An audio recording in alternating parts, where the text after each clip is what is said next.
Nearly 2 years to the day after her husband was killed in a hit-and-run accident, a woman got to speak to the driver.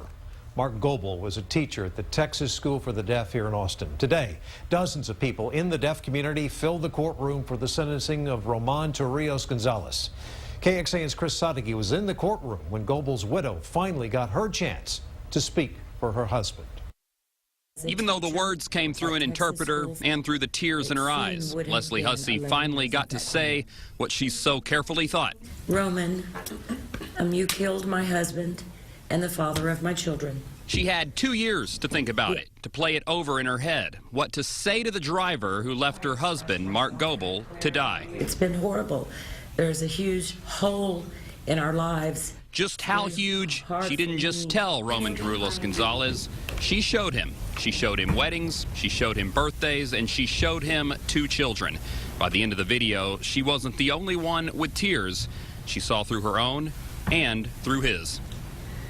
You maybe cried, manipulated, may try to convince, but your actions does show the truth of your character. Turullos-Gonzales pled guilty to failure to stop and render aid in a case that has helped lead to changes in the law. The proper punishment is now the only question. Our hope is that he will get serious consequences for what he did. What he did to take something that now must live on in pictures. You entered our lives and took my husband away. From the Travis County Courthouse, Chris Sadeghi, KXAN News. Since this case must be tried under the old law, Turullos-Gonzales faces between 2 and 10 years in prison. Judge David Wahlberg is expected to hand down a sentence tomorrow.